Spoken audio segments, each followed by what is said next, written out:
नमस्कार दोस्तों, मैं डॉक्टर अरविंद भारद्वाज सृष्टि क्लिनिक अति चिकित्सा में आपका स्वागत करता हूं। दोस्तों, ये है आहार पार्ट 3, पार्ट 1, पार्ट 2 देखने के लिए आप हमारी प्लेलिस्ट फिजिकल हेल्थ में जाकर देख सकते हैं।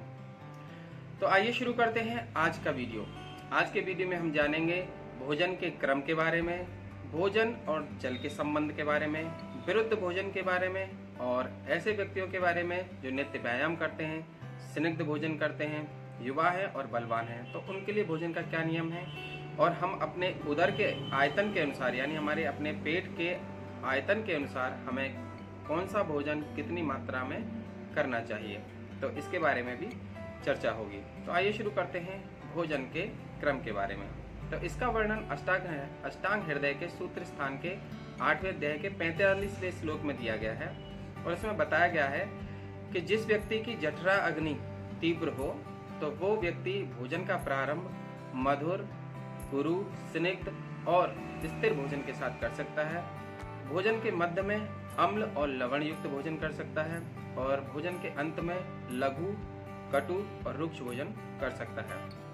अगर आप इसको समझना चाहें साधारण भाषा में तो ये है कि आप शुरुआत में भोजन के मधुर रस और कुछ ऐसे भोजन जो पचने में भारी होते हैं उनको आप पहले ले लीजिए और मध्य में आप खट्टे और नमकीन स्वाद वाले भोजन ले सकते हैं और अंत में कटु, तिक्त जैसे रस के साथ और जो शुष्क हों और सुपाच्य हों ऐसा भोजन आप भोजन के अंत में ले सकते हैं। इसके विपरीत जिनकी जठराग्नि कम है या मंद अग्नि है तो वो भोजन की शुरुआत में ही अम्ल और लवण युक्त भोजन कर सकते हैं, जिससे उनकी जो जठराग्नि है तीव्र हो जाती है और भोजन को पचाने में मदद मिलती है। तो अब बात करते हैं जल और भोजन के संबंध के बारे में।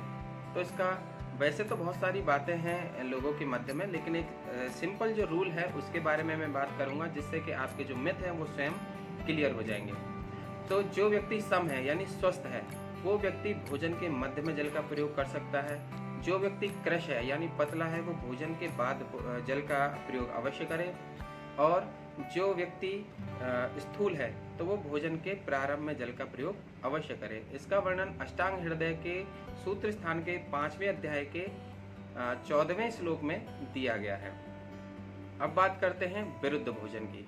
विरुद्ध भोजन को आचार्य चरक ने अपने सूत्र स्थान के 26वें अध्याय में भी वर्णित किया गया है, जिसमें 18 प्रकार के विरुद्ध भोजन कहे गए हैं, जिसमें 18 प्रकार में आता है देश विरुद्ध, आपका स्वभाव विरुद्ध, गुण विरुद्ध इत्यादि इत्यादि।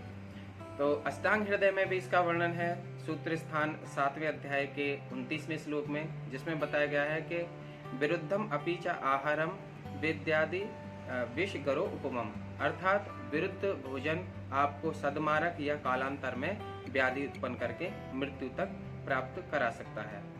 इसलिए हमें इसका विशेष ध्यान रखना चाहिए।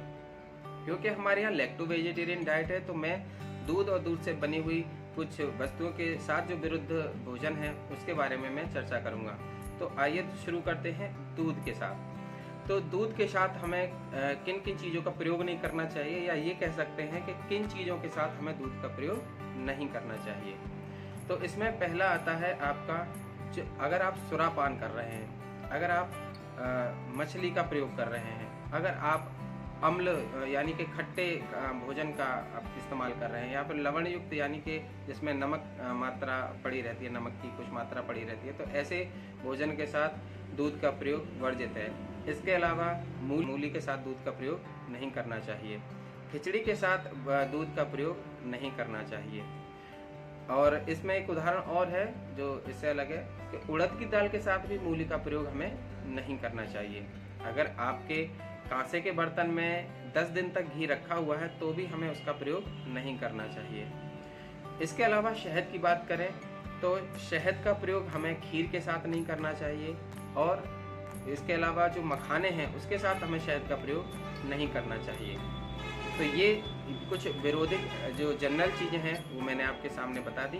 तो इसका आप विशेष ध्यान रखिए और एक खाने के आसपास हमें भोजन का एक मोटे तौर पे हम जाने तो भोजन के आसपास हमें दूध का इस्तेमाल नहीं करना चाहिए।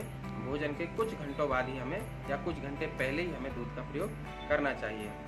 दही के बारे में एक विरोधिक चीज़ें हैं जो दही आप जो व्यक्ति नॉनवेज खाते हैं वो दही के साथ मुर्गे का प्रयोग ना करें, और जो मछली खाते हैं वो दूध का प्रयोग उसके साथ ना करें।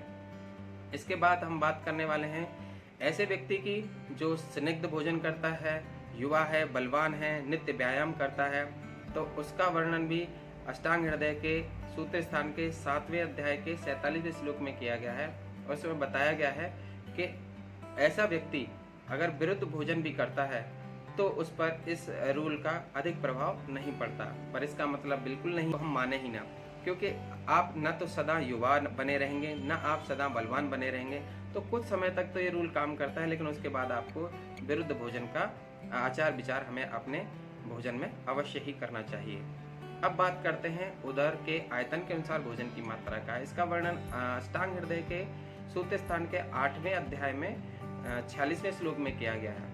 उसमें बताया गया है कि जो हमारा उदर है उसकी कल्पना करें कि वो 4 हिस्सों में उसको अपनी कल्पना से बांट लें।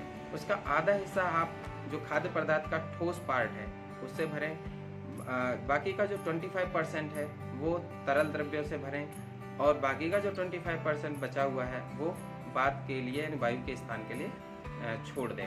तो इस प्रकार किया हुआ भोजन आपको आरोग्य लाभ देगा, स्वस्थ लाभ देगा और निरोगी रखने में आपकी मदद करेगा। अब बात करते हैं कुछ मिथ की। कुछ लोग भोजन को लेके कॉन्शियस होते हैं, तो वो जो व्यक्ति जो स्थूल है अर्थात जिनका वेट बढ़ा हुआ है, तो वो ये सोचते हैं कि अगर हम इस भोजन को ना करें, क्योंकि भोजन के कारण ही हमारा वजन बढ़ रहा है, तो अगर इस भोजन को हम ना करें, छोड़ दें, तो हमारा वजन घट जाएगा। निश्चित ही कुछ समय के लिए वजन आपका हल्का सा घटता है, लेकिन साथ ही साथ तमाम तरह की परेशानियां भी आपको होने लगती हैं, और आप उस रूल को भी तोड़ देते हैं और अंत में जैसे भोजन चल रहा है वैसे ही चलने देते हैं। ऐसे ही कुछ लोग हैं जो जिम वगैरह में भी उनको थोड़ी सी इस तरह की गाइड मिलती है कि अगर आपको वेट बढ़ाना है तो आपको दिन में 8 बार, 7 बार, 6 बार भोजन करना चाहिए। तो भोजन हमेशा अपनी भूख के अनुसार ही करना चाहिए, मैं उन लोगों को सलाह देता हूँ। तो ऐसे व्यक्ति ओवर ईटिंग का शिकार हो जाते हैं, उसके कारण भी अपच होती है, और जिससे आगे चलकर कई सारी बीमारियों का कारण बनते हैं। तो ये सब जानकारी के साथ आज की वीडियो यहीं तक ही। नमस्कार।